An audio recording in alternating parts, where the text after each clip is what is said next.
بسم الله الرحمن الرحیم. با عرض سلام خدمت دانشجویان عزیز. بحث امروزمون از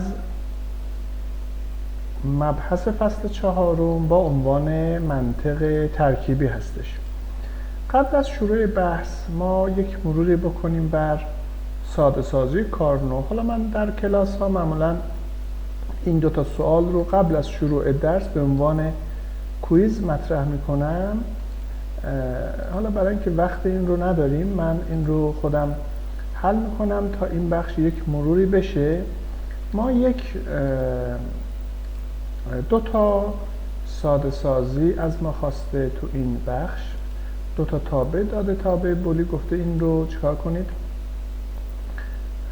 به روش کارنو ساده کنید.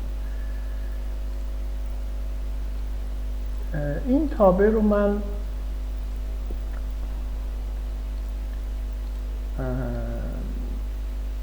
حل بکنم. یه تابع 4 متغیر داده شده و برای ساده سازی این یه نقشه 4 متغیر باید رسم کنیم. محل متغیرها رو نامگذاری بکنیم.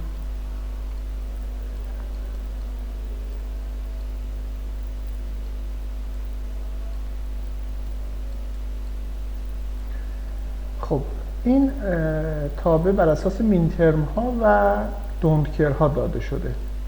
0 و 1 ماکسترمند، 2 3 4 5 رو نداریم، 6 7 رو نداریم، 8 و 9 رو نداریم، 10 مینترم، 11 دوندکر ایکس میذارم، 12 و 13 همچنین،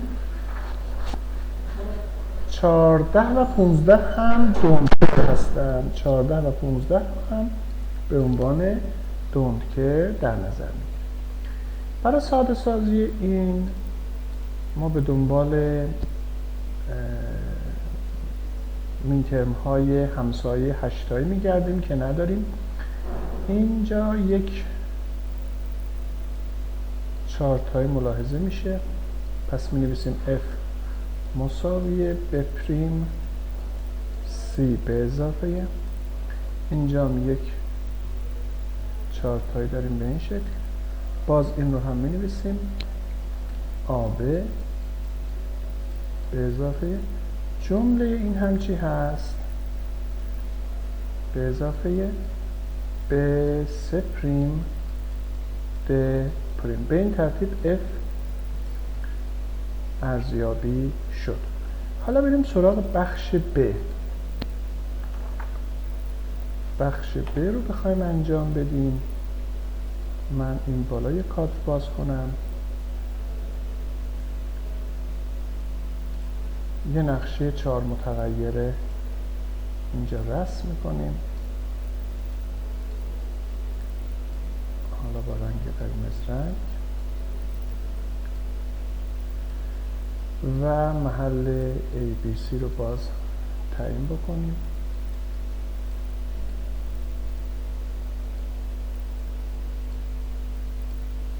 اینجا هم دی.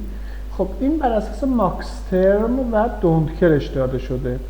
باز این محل ها رو من مشخص میکنم. 0 دوندکر x میذاریم، 1 ماکسترم، 2 دوندکر، 3 رو نداریم، 4 ماکسترم 0 میذاریم، 5 نداریم، 6 نداریم، 7 ماکسترم، 8 ماکسترم، 9 ماکسترم، 10 ماکسترم، 11 دوندکر، 12 ماکسترم، 13 دوندکر، 14 رو نداریم، 15 هم ماکسترم. خب اونایی که موندن من به جاشون 1 میذارم. محل مینترم ها 4 تا بود که اینا رو قرار دادیم. چون گفته ساده سازی انجام بدید، بنابراین ما در ساده سازی از چی استفاده میکنیم؟ از مینترم ها استفاده میکنیم. بنابراین الان اینجا یه انتخاب دوتایی داریم. f برابر است با جملهش برابره به س د پریم، به س د پریم، این ب هستش اولی، بعد به اضافه جمله بعدی باز یه انتخاب دوتایی میتونیم به این شکل داشته باشیم. جمله میشه به سپریم ده، به سپریم ده به اضافه جمله بعدی باز یه انتخاب دوتایی میتونیم به این شکل داشته باشیم. این یه دونه یک رو میتونیم هم با این پایینی دوتایی بگیریم، هم با این در واقع سمت راستی دوتایی بگیریم. جملهش میشه به پریم سه، آپریم به پریم سه، آپریم به پریم سه. یه روش دیگه هم اینه که ما صفرا رو ساده کنیم، اف پریم به دست بیاد، از اف پریم نات بگیریم تا اف ارزیابی بشه، ولی این توصیه نمیشه. بهتره که از همین روالی که گفتیم ساده سازی یک ها استفاده کنید. و اما فهرست مطالبی که در این فصل بررسی میکنیم: مقدمه بر مدارهای ترکیبی، روش تحلیل و روش طراحی در مدارهای ترکیبی، جمع کننده و تفریق کننده دودویی، جمع کننده دهی، دیکودر، انکودر و مالتیپلکسر جزو مباحث این فصل هست. اولین بحثی که میخوایم بررسی کنیم مدارهای ترکیبیه. مدارهای ترکیبی یا کامبینیشنال لاجیک یا کامبینیتوریال لاجیک، هر دوتا به معنای مدارهای ترکیبیه. کل مدار منطقی رو ما بخوایم دسته‌بندی کنیم دو بخش خواهد داشت: مدارهای ترکیبی که در فصل چهارم و مدارهای ترتیبی که در فصل پنجم کتاب آقای مانو بررسی میشه. مدارهای ترکیبی مثل دیکودرها، مثل مالتیپلکسرها و جمع کننده ها، اینا عناصر حافظه در خودشون ندارند. خروجیشون در هر لحظه فقط به ورودی همان لحظه بستگی داره. بخوایم مدارهای ترکیبی رو تعریف کنیم، میگیم مداری شامل گیت‌های منطقی که خروجی‌های آن تنها به ورودی‌ها در همان زمان وابسته است. که حالا ما تو 2 جلسه سعی می‌کنیم مدارهای ترکیبی رو بررسی بکنیم و تحلیل و طراحیشون رو مرور کنیم، ببینیم به چه شکلی هست. و اما ما هم در بحث مدارهای ترکیبی هم در مدارهای ترتیبی 2 تا مبحث رو داریم. یکی بحث طراحی مدار هست، یکی بحث تحلیل مدار هستش که ما این 2 بحث رو هم در مدارهای ترکیبی داریم هم در مدارهای ترتیبی. و اما مدارهای ترتیبی رو بخوایم تعریف بکنیم، میگیم مدار ترتیبی یک مداری هستش که شامل گیت‌های منطقی و عناصر حافظه. پس مدار ترتیبی حافظه دار هست، مثل ثبات، فلیپ فلاپ و شمارنده، که خروجی آن علاوه بر ورودی‌های فعلی به حالت مدار نیز وابسته است. پس این مبحث مدارهای ترتیبی، این هم که مبحث مدارهای ترکیبی، این رو در فصل 4، این رو هم در فصل 5 میخونیم. ترکیبی ها حافظه ندارن، ترتیبی ها دارای حافظه هستن. در هر دو این نوع مدارها هم بحث تحلیل داریم هم بحث طراحی. و اما شیوه های مختلف توصیف مدار منطقی ترکیبی. ما میتونیم یک مدار رو با شماتیک مداری یا جدول درستی یا توابع بولیش نشون بدیم. در شماتیک مداری مثلا یه همچین مدار رو رسم میکنیم، میگیم n تا ورودی داره مدارمون، m تا خروجی داره و حالا مثلا گیت های منطقیش رو هم مشخص میکنیم. در جدول درستی ما جدولی رو شامل 2 به توان n ترکیب مختلف ورودی و m ستون برای متغیرهای خروجی مشخص میکردیم. مثلا میگفتیم اینا اینپوت هامون هستن، ورودیمون، اینا هم خروجیمون هستن و ترکیب های رو 2 به توان n ترکیب در واقع ردیف تشکیل میدادیم، بر اساس n تعداد ورودیامون بود و خروجی ها رو به صورت ستونی مشخص میکردیم. ستون ها به تعداد ورودی و خروجی بستگی دارن، سطرها به تعداد ورودی بستگی داره. 2 به توان n سطر داریم. اینو تشکیل میدیم تا جدول درستی اون مسئله مشخص بشه. یا اینکه یک مدار رو، یک حالا مسئله منطقی رو ما میتونیم با توابع بولیش مشخص کنیم. میگیم m جمله داریم که هر یک n متغیر ورودی دارند. و اما نحوه تحلیل مدارهای ترکیبی، گفتیم 2 تا بحث رو داریم در مدار منطقی، یکی تحلیل، یکی طراحی. در تحلیل مدارهای ترکیبی یک، ورودی ها و خروجی هر گیت منطقی را با یک نام مشخص می کنیم.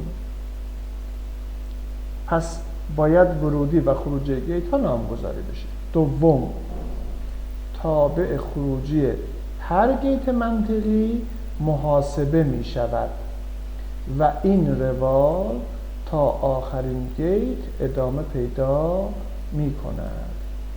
پس ما بایستی تابع خروجی هر گیت رو هم ارزیابی کنیم. سوم، در صورت نیاز به ساده سازی تابع نهایی ساده میشه. حالا این ساده سازی با هر روشی میخواید ساده کنید. حالا ساده ترین روش همون نقشه کارنو هستش که در فصل 3 خوندیم.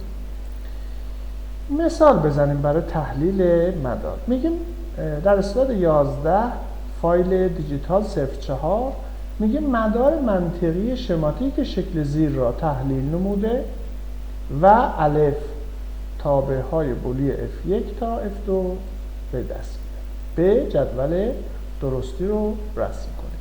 خب اولین کاری که بایستی انجام بدیم چیه؟ اولین کار اینه که ما بایستی بیایم بر اساس تعداد گیت ها ورودی خروجی ها رو مشخص کنیم. ABC ورودیمون هست مثلا در 2 تا گیت T1 و T2، اینجا AB، AC و BC، و نهایتا خروجی گیت های منطقی رو هم چکار میکنیم؟ نامگذاری میکنیم بر اساس این شکلی که ملاحظه میکنیم. برای مثال این گیت اند خروجیش T1، گیت اور خروجیش T2 هست و الی آخر. بعد میایم مثلا اینجا الان خروجیش مشخص نشده، J1 J2 خروجی میدیم J3 مثلا. خب و مثلا اینجا میشه F2، اینجا F2 پریم، اینجا T3 و این هم F1.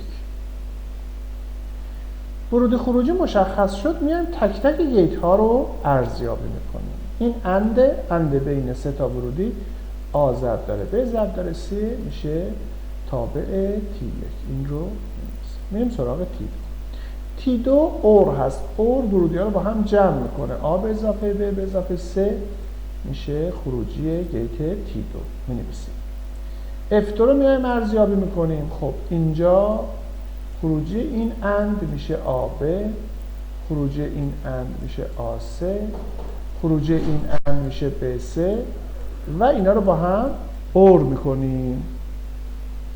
خب یه چند لحظه ای رو اینو بررسی بکنید، بعد بحث رو ادامه بدیم. بعد میریم سراغ F2 رو می نویسیم AB به اضافه AC به اضافه BC. خب از اینجا F2 پریم، اینجا F2 دیگه درسته، این نقطه F2، پس این 2 تا شاخه هم میشن F2. نات میگیریم میشه F2 پریم. F2 پریم و T2 داره وصل میشه به این اند، خروجیش میشه T3. T3 رو بخوایم ارزیابی بکنیم میشه T2 ضرب داره F2 پریم، درسته؟ خب پس ما این رو هم چکار میکنیم؟ T2 و F2 پریم رو معادلش رو می‌نویسیم. T2 برابر I به اضافه 3 رو داخل پرانتز می‌نویسیم، بعد جمله مربوط F2 رو می‌نویسیم و نات می‌گیریم. نهایتا می‌رسیم به F1. F1 اوریست بین T3 و T1، یعنی T1 و T3 با هم دارن جمع میشن. بنابراین اینو می‌نویسیم. معادل T1 و T3 رو می‌ذاریم. اگر خواستید این رو ساده کنید، بایستی اینو یک به در واقع این جملات ضرب کنیم مثلا 3 تا جمله بنویسیم، دوباره ب رو ضرب کنیم، جملاتش رو بنویسیم، 3 رو ضرب کنیم بنویسیم، نهایتا این رو به این شکل ساده کنیم، جملات ساده بشه و F1 به صورت بولی نوشته بشه. در مرحله بعد میخوایم جدول درستی تابع رو به دست بیاریم. خب این مثلا چند تا ورودی داره؟ 3 تا، A B C. بنابراین 2 به توان 3 ردیف خواهیم داشت. 2 به توان 3 میشه 8 تا. پس 8 تا 0 1 میذاریم. 0 1 0 1 و 0 1. 2 تا 0 2 تا 1 2 تا 0 2 تا 1 4 تا 0 و نهایتا 4 تا 1 در این ردیف قرار میدیم. این 0 این پایینی 1 آتیمش. خب بعد میایم ستون ها رو اینجا می نویسیم. T1 پس این یه ستون، T2 ستون بعدیمون هست، F2 ستون بعدیمون هست،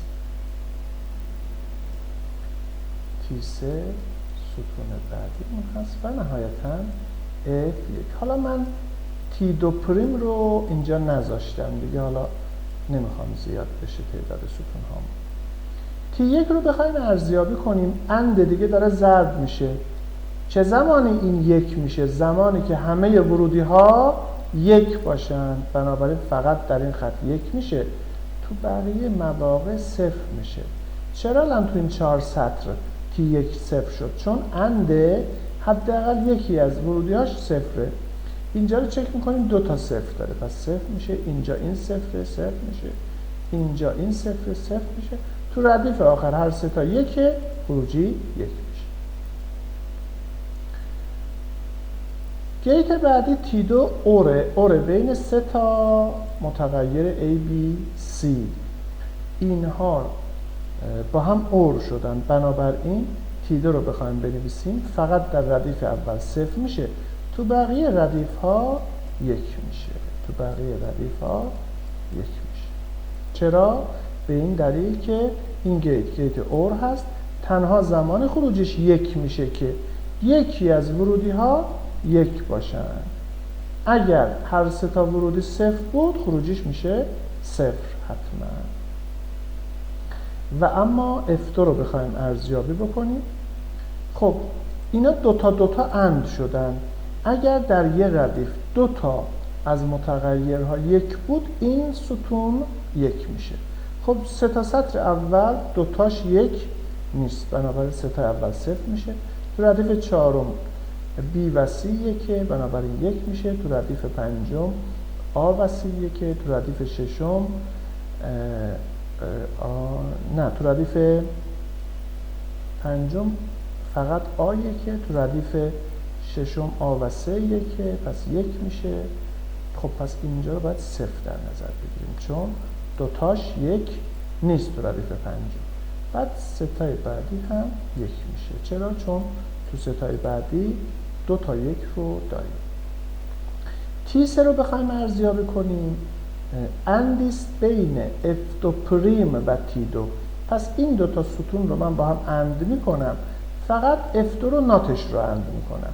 یعنی این اگر 0 1 میخونم، این 0 1 میخونم، 0 با 1 میشه 0، 1 با 1 میشه 1، 1 با 1 میشه 1، اینجا میشه 0، 1 با 1 میشه 1، بقیهشون میشن 0. و اما تابع آخر F1 رو بخوایم ارزیابی کنیم، اوری بین T1 و T3. این دوتا رو چک میکنم، اگر یکی از ردیف ها 1 بود، این ردیف 1 میشه. اینجا 0، اینجا 1، 0 و نهایتا اینجا 1 خواهد. پس به این ترتیب ما جدول درستی مربوط به اسلاید 13 رو هم تونستیم حل کنیم. این میشه تحلیل. ما مدار رو تحلیل کردیم.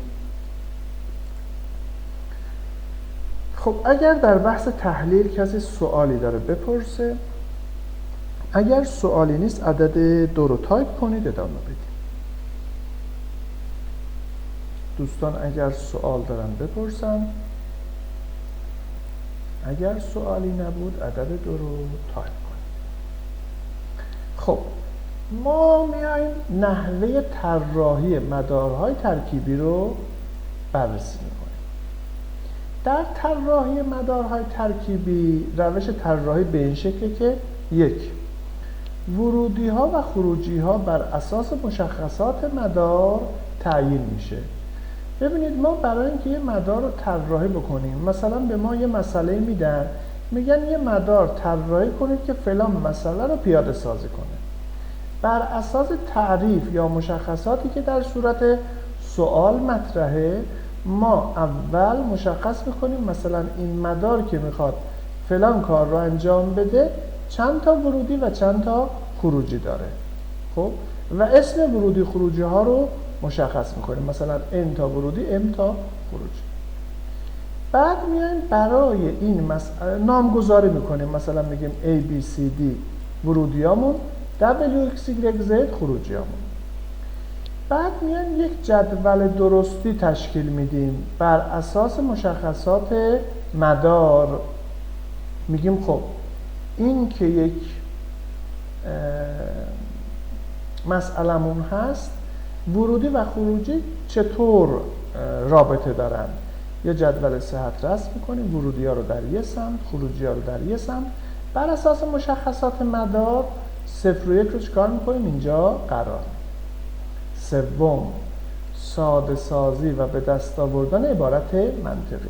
به ازای هر ستون یک نقشه کار رو رسم میکنیم، ساده سازی میکنیم تا عبارت منطقی مورد نظر ارزیابی بشه و نهایتاً نمودار شماتیک و نمودار منطقی اون مدار رو رسم میکنیم.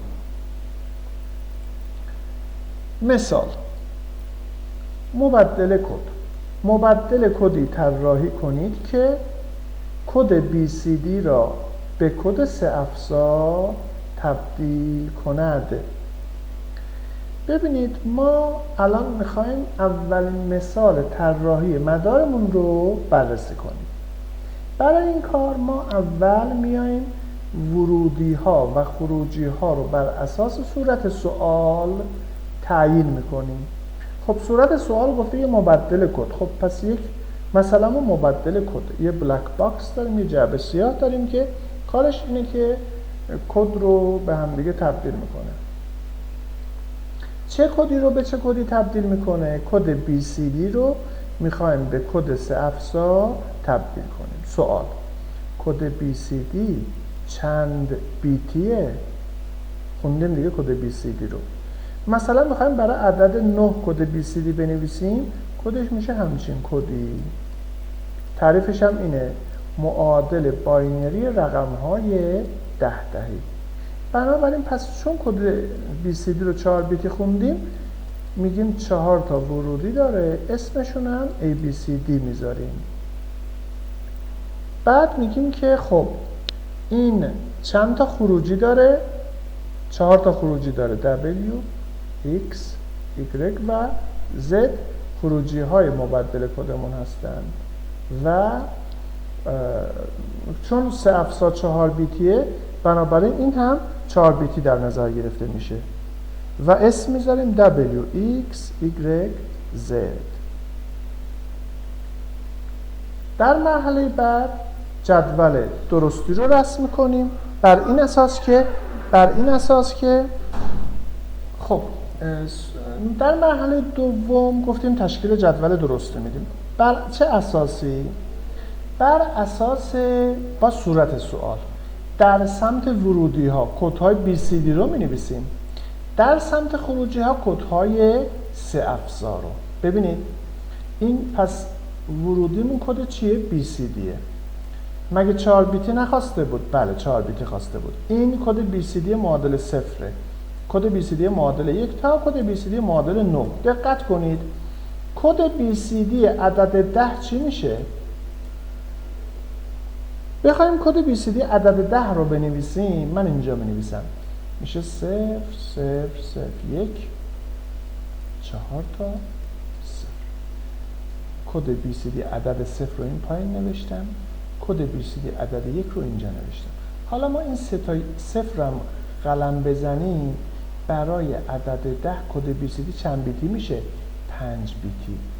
ما در طراحیمون چون کد BCD رو 4 بیتی نوشتیم، به همین دلیل ما از عدد 10 تا 15 رو don't care در نظر میگیریم که حالا در ادامه در اسلاید های بعدی براش یه نکته داریم.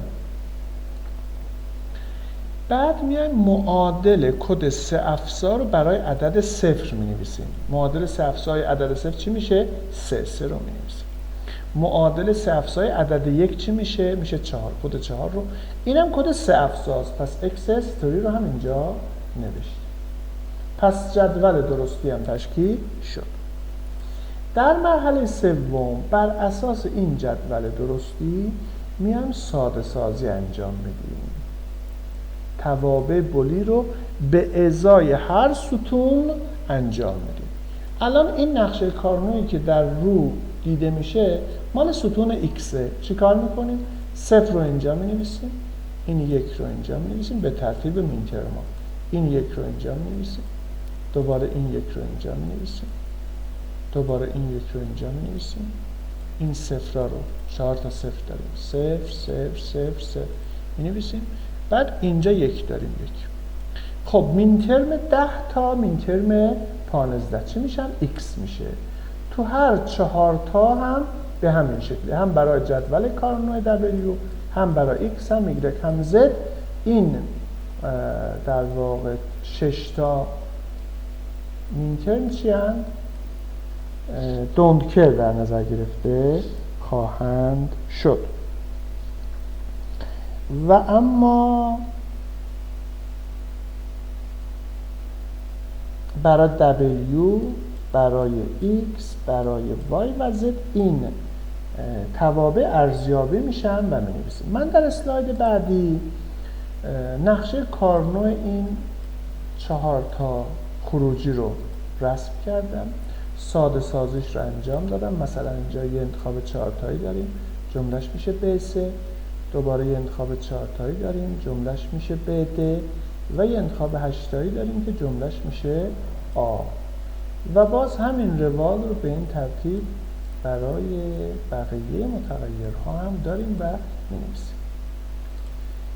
وقتی توابع رو نوشتیم میایم توابع رو ساده میکنیم. این توابع آبی رنگ رو ما خودمون ارزیابی کردیم از نقشه کارنوع. این رو در این اسلاید ما اومدیم به روش جبری ساده سازی مجدد انجام دادیم و ساده سازی رو اومدیم با رنگ قرمز نوشتیم و برای این مدار رو رسم کردیم. این مداری که رسم شده یه مدار 3 سطحی، سطح اول، سطح دوم گیت ها و نهایتا سطح سوم که شده 8 تا گیت دو ورودی و گیت نات. ولی خب این 3 سطحیه. دقت کنید این رو معمولا ما تو پایان ترم بخوایم همچین ساده سازی از شما بخوایم خب فرصت نداریم، ولی خب برای تمرین و فلان شما میتونید همچین ساده سازی های انجام بدید و در اون فرصت همچین مدارهای شست و رفته‌ای رو رسم بکنید.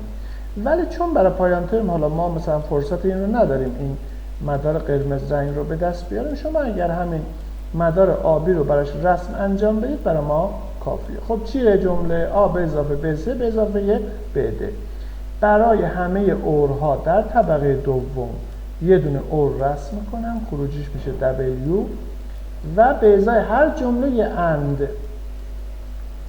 اند برای B3 می‌نویسم B3، یه اند برای BD می‌نویسم BD و این به این شکل یه دونم برای متغیر A. دوباره برای X 3 تا اند رسم کنم، یه دونه اور، این میشه خروجی برای X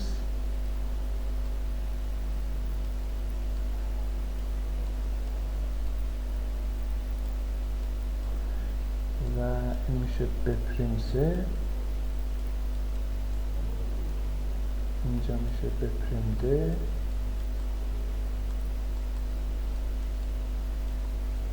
و این ستا میشه ب سپریم د ب سپریم د پریم. دوباره برای وای دو تا اند لازم هست، اینا رو رسم میکنم، در طبقه بعدی اور رسم میکنم، این خروجش میشه. من چون دارم با ماوس این کار انجام میدم، حالا یه خورده نوشته ها رو شما موقعی که می نویسید یه خورده مرتب‌تر انجام بدید. سپریم دپریم میشه اینجا و نهایتا برای زد دی ازش نات بگیریم، تا به چی به دست میاد؟ زد به دست میاد. خب این چیزی که ما الان براتون رسم کردیم یک تابچی هست دو سطحی. خب دو سطحی، در سطح اول ما گیت های اند رو داریم، در سطح دوم گیت های اور رو خواهیم داشت که ملاحظه میکنیم. و در این حالت حالا مثلا 1 2 3 4 5 6 7 8 9 10 این که البته دیه اینو نشمارم 1 2 3 4 5 6 7 8 9 و 10 11 تا گیت شده. ساده کنیم میشه مثلا 8 تا گیت. و اما نکات مربوط به مبدل کد: 1. تعداد ورودی ها و خروجی های مبدل را تعیین کرده و نامگذاری میکنیم. 2. جدول صحتی رسم میکنیم که در سمت چپ آن کدهای ورودی و در سمت راست آن کدهای خروجی نوشته شود. 3. به تعداد خروجی های تابع نقشه کارنو رسم میکنیم که مشخصات نقشه کارنو بر اساس تعداد ورودیه. یعنی الان ما مثلا تو این مسئله جدولی که داشتیم به این ترتیب بود. بذارید من اینو پاک کنم، این جمله‌ای که اینجا نوشتیم رو میخوام توضیح بدم. اینجا مثلا ما ورودیامون 4 تاست، به این دلیل ما نقشه کارنو رو 4 متغیره در نظر گرفتیم. خب نقشه همون 4 متغیره. خروجی همون چند تاست؟ 4 تا هم خروجی داریم.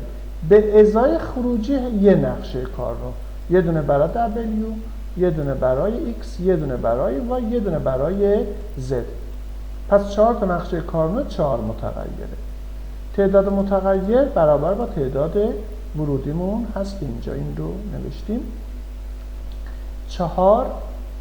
رسم مدار مبدل بر اساس توابع ساده شده که انجام دادیم و نکته‌ای که گفتم براتون: هرگاه در مبدل کد یک سمت کدهای BCD باشد از مین ترم های 10 تا 15 را بی اهمیت فرض میکنیم، چون کد BCD فقط از 0 تا 9 به صورت 4 بیتی است. و اما جمع کننده تفریقگر دودویی. امروز مبحث جمع کننده رو بررسی می‌کنیم، تفریقگر رو میذاریم برای جلسه آینده. ما میخوایم فرایند جمع رو براش مدار منطقی بسازیم. حالا مثلا این بحث ما برای اینکه فرایند جمع و تفریق رو انجام بدیم بایستی حالا با مثال این کار رو انجام بدیم. میگیم 0 به اضافه 0 میشه 0. 2 تا بیت رو داریم اول کار، 2 تا رقم باینری رو اول کار با هم جمع میکنیم. 0 و 1 رو با هم جمع کنیم میشه 1. 1 و 0 رو جمع کنیم میشه 1. 1 و 1 رو جمع کنیم میشه 2. 0 می‌نویسیم 1 در دست. به این 0 میگیم حاصل جمع، به این 1 میگیم رقم نقلی. خب بعد از اینکه ما 2 تا بیت رو با هم جمع کردیم، حالا میریم سراغ 2 تا عدد. حالا ما میخوایم 2 تا عدد رو با هم جمع کنیم. عدد 101 رو با 101 میخوایم جمع کنیم. خب چی کار باید بکنیم؟ برای این کار ما میایم ساختار نیم جمع کننده و تمام جمع کننده تعریف میکنیم. میگیم نیم جمع کننده مداریه که در هر لحظه 2 تا بیت رو با هم جمع میکنه. تمام جمع کننده مداریه که در هر لحظه 3 تا بیت رو با هم جمع میکنه.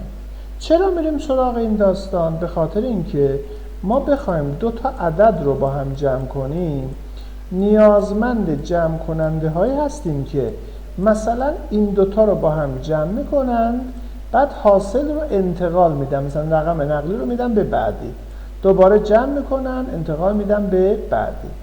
خب برای این منظور ما نیم جمع کننده و تمام جمع کننده تعریف میکنیم. نیم جمع کننده یا هالف ادر تعریفش به این شکله: هالف ادر مداری که 2 بیت را به عنوان ورودی پذیرفته و حاصل جمع و نقلی خروجی را تولید می نماید. مدار فول ادر چیه؟ فول ادر یا تمام جمع کننده.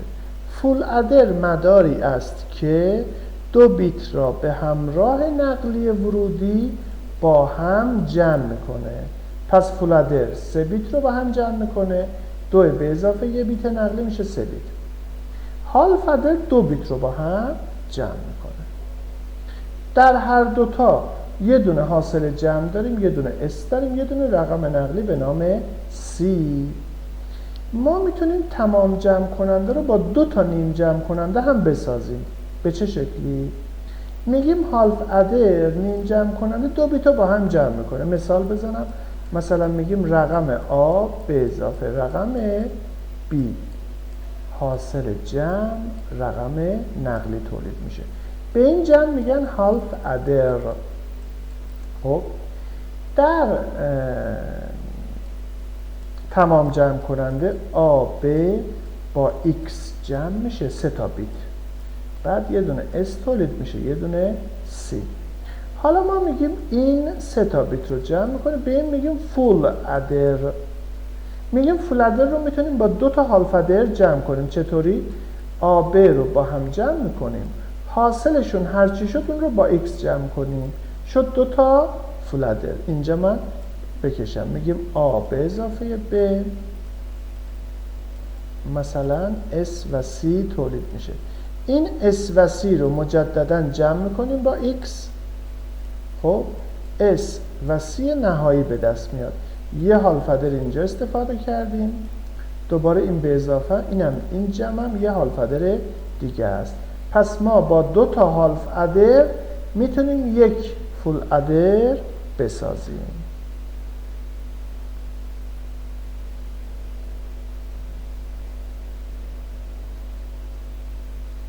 پس این هم از این داستان. و اما نیم جمع کننده یا هالف ادر، ما الان میخوایم یک نیم جمع کننده طراحی کنیم. تعریفش رو فهمیدیم چیه دیگه. نیم جمع کننده گفتیم مداری هست که در هر لحظه 2 بیت رو با هم جمع میکنه. برای اینکه این رو بسازیم ما میایم میگیم که خب فرض کنید به دنبال این جعبه سیاه هستیم که 2 تا بیت رو با هم جمع کنه. اسمش هم میذاریم هالف ادر. خب در تعریف هالف ادر چیه؟ 2 تا بیت رو با هم جمع کنه. پس 2 تا ورودی خواهد داشت، ورودی X، ورودی Y. حالا میخوام خروجیاشو ببینم چند تا خروجی خواهد داشت. میگم مثلا اون چیه؟ هالف ادره. اگر X و Y رو با هم جمع کنم در بدترین حالت میشه 1 به اضافه 1، حاصل میشه عدد 2 باینری. پس 0 و 1 به دست میاد. اینو میذارم S، 2 تا خروجی به دست میاد. اینو میذارم C، این معادل S، این معادل C. پس ما با مثال زدن میتونیم بر اساس صورت سوال تعداد ورودی و خروجی مسئله رو مشخص بکنیم. اینجا تعداد ورودی به دست اومد از تعریف مسئله و اساسی هم که ارزیابی شد. پس مرحله اول تعیین تعداد ورودی ها و خروجی ها مشخص شد. مرحله 2 میخوایم جدول درستی تشکیل بدیم. خوب حواستون جمع باشه، اینجا قرار نیست جدول درستی رو حفظ کنیم.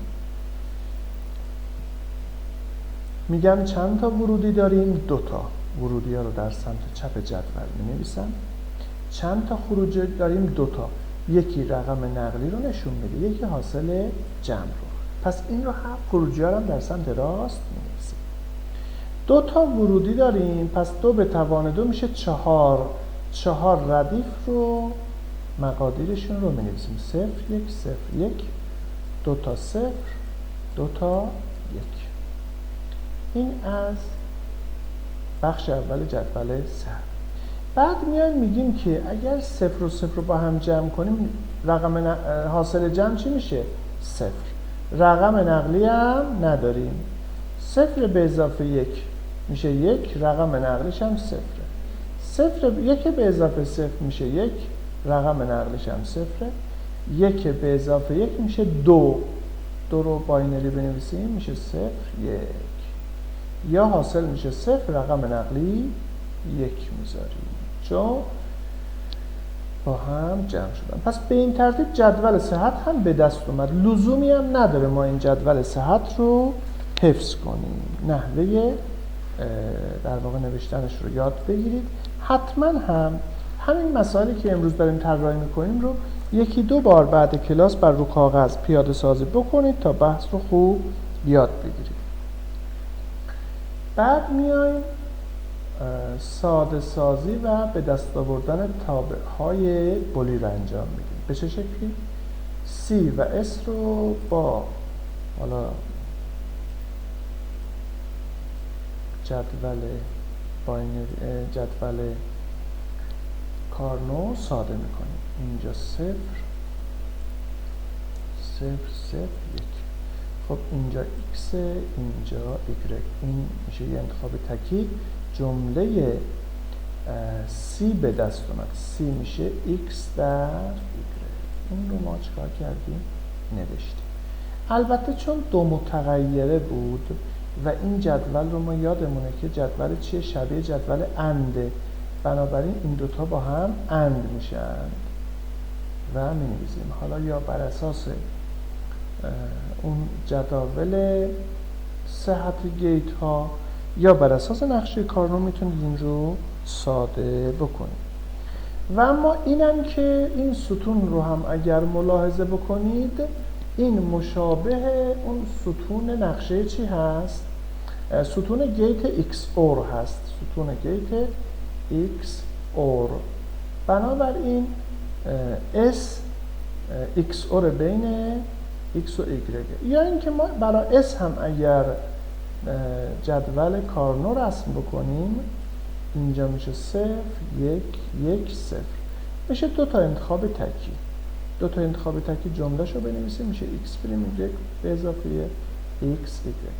حالا اگر بیایم این نوشته‌های سبز رنگ رو براش مدار رسم بکنیم مشابه این مداری خواهد بود که به شکل 2 طبقه اینجا رسم شده. برای اولی S فلان 2 تا اند رو می نویسیم و اوری که در طبقه دوم هست. برای C هم که یه دونه اند کافی. S و C ارزیابی شد. این میشه مدار 2 سطحی با 4 تا گیت پیاده سازی شده. اگر بیایم این جمله قرمز رنگ و سبز رو با هم انجام بدیم میشه این مداری که اینجا ملاحظه میکنیم.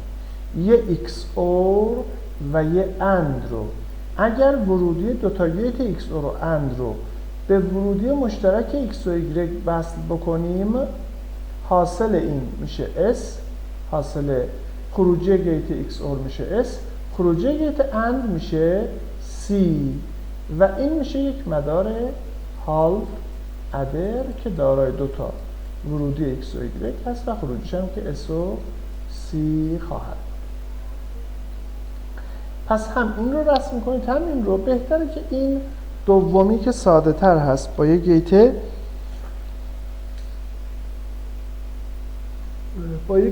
XOR و یه گیت AND پیاده سازی میشه هالف ادر. و اما تمام جمع کننده یا فول ادر از رو تعریفش ما میگیم مداری هستش که در هر لحظه 3 بیت رو با هم جمع میکنه. پس این 3 تا ورودی خواهد داشت. X, Y, Z رو به عنوان ورودی در نظر میگیریم. اسمش رو میذاریم فول ادر. چند تا خروجی داره؟ برای اینکه خروجیش رو به دست بیاریم میگیم خب فرض کنیم همه ورودیاش یکه. همه ورودیاش یک باشه، 3 تا 1 رو با هم جمع کنیم میشه 3. بنابراین 3 رو تو باینری بنویسیم میشه 1 1. میبینیم که 2 تا بیت پس لازم داره. 2 تا بیت رو رسم کنیم. یکیش برای C هست، یکیش برای S. C رقم نقلی رو تولید میکنه، S حاصل جمع رو. بعد از اینکه ورودی خروجیاشو مشخص کردیم و نامگذاری کردیم، اینجا الان X, Y, Z ورودیشه، S و C خروجیش هست. سام حاصل جمع رو در خود ذخیره میکنه و کری هم رقم نقلی رو نشون میده. بعد میایم جدول درستی تشکیل میدیم. من جدول درستی رو اینجا براتون انجام میدم. در جدول درستی گفتیم بر اساس مشخصه مدار میایم بر اساس ورودی خروجی ها چیکار میکنیم؟ نامگذاری میکنیم. ورودی ها رو X و Y و Z در نظر گرفته بودم، بنابراین اینا رو می‌نویسم. ترکیب 8 تایی رو 0 1 0 1 0 1 و 0 1 این رو ادامه میدیم. 2 تا 0 2 تا 1 2 تا 0 2 تا 1 دوباره این ور 4 تا 0 4 تا 1 رو اینجا جارگذاری خواهیم کرد. این 0 بود، این هم 0. این دوتا با هم 0. حالا ما دچار خطا نشیم اگر بشه این رو حذف کرد که بله. خب و اما حالا بیایم سمت چپ جدول. اول C رو بنویسید همیشه، بعد S رو. خب ما اگر اینا رو با هم جمع کنیم، همه این رقم ها رو با هم جمع کنیم، حاصل جمع بنویسیم. 3 تا 0 رو با هم جمع کنیم میشه 0. رقم نقلی هم تولید نمیشه. 0 به اضافه 0 به اضافه 1 میشه 1. رقم نقلی هم نداریم. 0 به اضافه 1 به اضافه 0 میشه 1. رقم نقلی هم نداریم. خب 0 به اضافه 1 به اضافه 1 میشه 2. 2 رو چطور نشون میدیم؟ 0 مینویسیم 1 در دست. 1 به اضافه 0 میشه 1. به اضافه 0 میشه 1. بنابراین در حالت 1 0 0 حاصلمون چی میشه؟ 1 میشه. رقم نقلی هم نداره.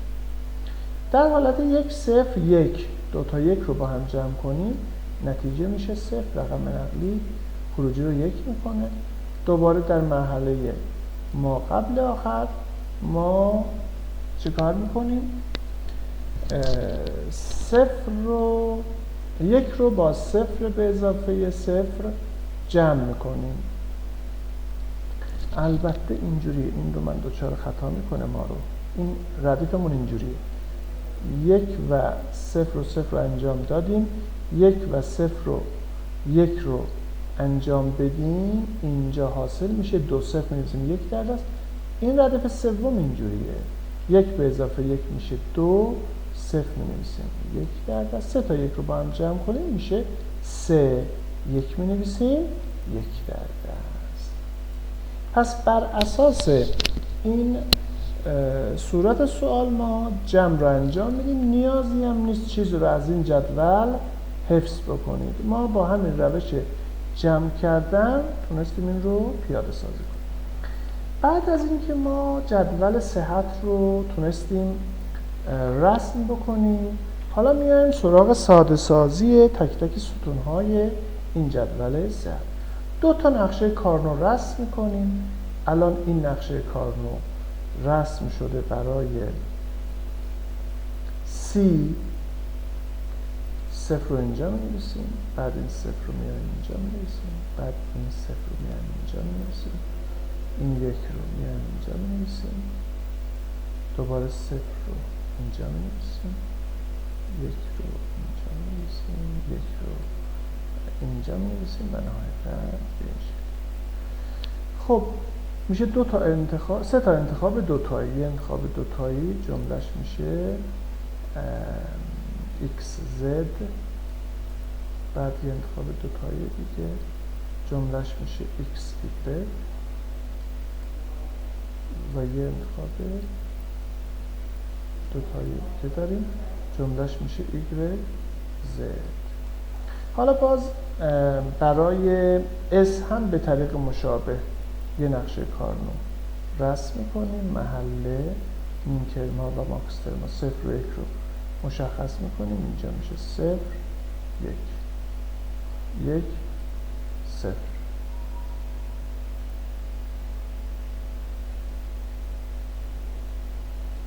یک 0 0 1. بعد اینا چی میشن؟ انتخاب های تکی رو خواهیم داشت. خب اینجا هم بایستی 1 بشه دیگه. این هم 1 میشه، این هم 1. ما اگر این انتخاب های تکی رو بنویسیم، مثلا این جمله میشه XYZ رو می‌نویسیم و به ازای هر تک تک این انتخاب های تکی یک جمله 3 متغیره رو رسم کنیم.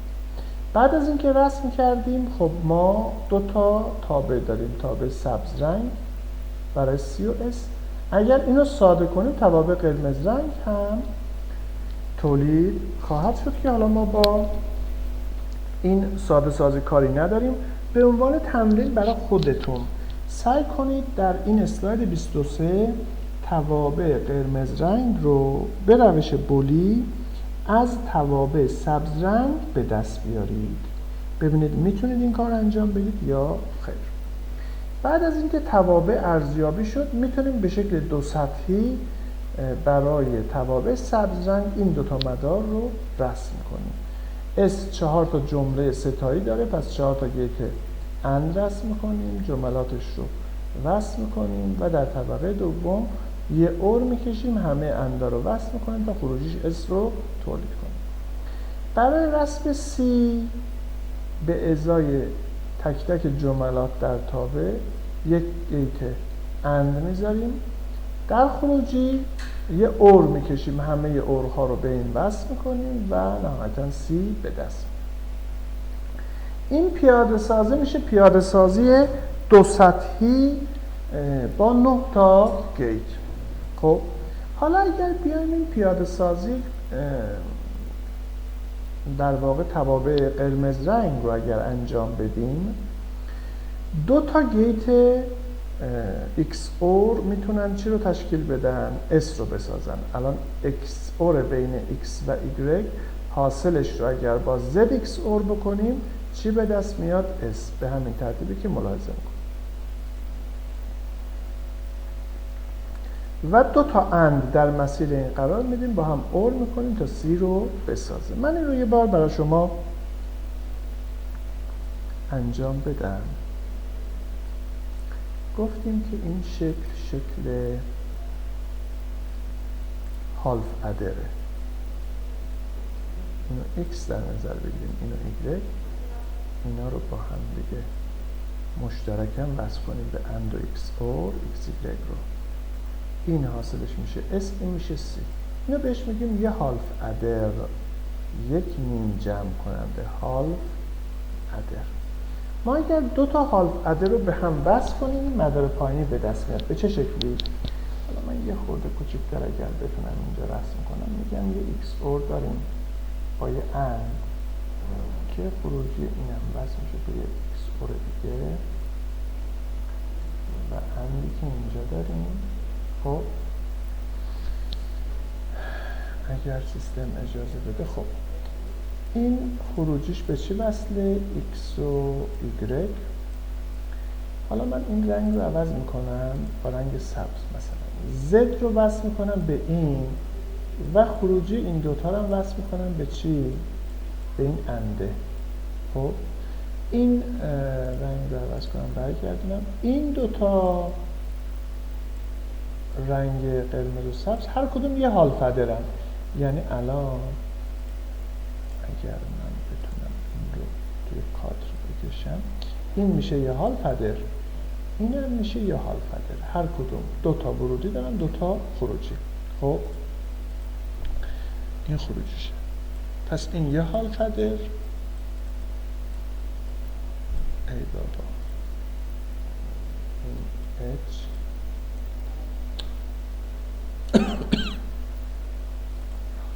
عذرخواهی میکنم اگر من بتونم اینجا H رو بنویسم. این یه هالف ادر، اینم یه هالف ادر. خب بعد بیام از این اند و این اند بگیرم و با هم دیگه اینا رو اور بکنم. این خروجی میشه خروجی S، این خروجی میشه خروجی C، همون چیزی که این پایین میبینیم. این میشه یه هالف ادر از اینجا تا اینجا، این میشه یه هالف ادر دیگه تا اینجا. خب میبینید خروجی این هالف ادر اگر این عوض کنیم، خروجی این هالف ادر ای بابا اینجا اومده به این بس شده، خروجی اینم بس شده. این دوتا خروجی رو با هم اور کنیم، یک چه به دست میاد؟ یک فول ادر به دست میاد که به کل این ساختار میگیم فول ادر. فول ادر دوتا خروجی داره، حالا این خروجی هاش این سه تا هم که خروجی هایی سه تا ورودی داره، دوتا خروجی داره و این شکل کلی رو گفتیم چیه؟ فول ادره. خود فول ادر میتونه از دوتا هالف ادر تشکیل شده. در دل فول ادر دوتا هالف ادر وجود داره. حتما این شکل رو هم یاد بگیرید، چندی بار بر خودتون رسم کنید تا این رو خوب بلد باشید. بحث بعدیمون هست جمع کننده دودویی دو عدد 4 بیتی. جمع کننده دودویی یک در واقع دو عدد یک مدار منطقیه که دو عدد رو با هم جمع میکنه. مثال بزنیم، فرض میکنیم عدد A و B رو میخوایم با هم جمع کنیم. A0 با B0 جمع میشه، S0 تولید میشه، رقم نقلی میاد به سمت چپ. A1 با B1 جمع میشه، S1 تولید میشه، رقم نقلی میاد به سمت چپ. به این ترتیب که ما اگر بر فرض مثال دو تا عدد رو بیایم اینجوری در نظر بگیریم، اینجا کادر رو باز میکنم من، میگم فرض کنید عدد A و عدد B رو میخوایم با هم جمع کنیم. چیکار کنیم؟ A0 رو با B0 جمع کنیم، A1 رو با B1 جمع کنیم، A2 رو با B2 جمع کنیم، A3 رو با B3 جمع کنیم. خب اگر A0 رو B0 رو با هم جمع کنیم، S0 به دست میاد. رقم نقلی تولید شده از این ور چیه؟ C0. دوباره این دوتا رو با هم جمع کنیم، S1 به دست میاد. رقم تولید شده از این ور C2. این رقم نقلی تولید شده از اینجا چی میشه؟ منتقل میشه. این C1، C2، C3، نهایتا از اینجا C4 به دست میاد و C4 میاد اینجا قرار میگیره. همونطور که ملاحظه میکنید ما در شکل قبلی که فول ادر رو خوندیم، فول ادر 3 تا ورودی داشت، 2 تا خروجی. بنابراین ما میتونیم یه همچین ساختاری رو اسمشو بذاریم فول ادر، بگیم این 2 تا ورودیشه با این، خب 3 تا ورودی وارد این میشن، با هم جمع میشن، نتیجه S از اینجا خارج میشه، C از اینجا. دوباره این یک رقم نقلی برای بعدیه.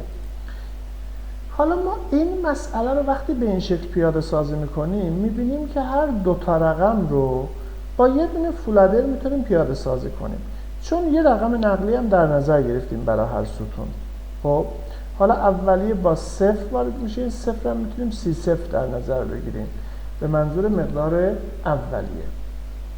خب اینا رو با هم جمع میکنیم، 3 تا بیت با هم جمع میشن، S1 رو S0 رو تولید میکنیم. دوباره این 3 تا با هم جمع میشن، S1 رو تولید میکنن. این 3 تا با هم جمع میشن، S2 رو 3 تا با هم جمع میشن، S3 رو تولید میکنن.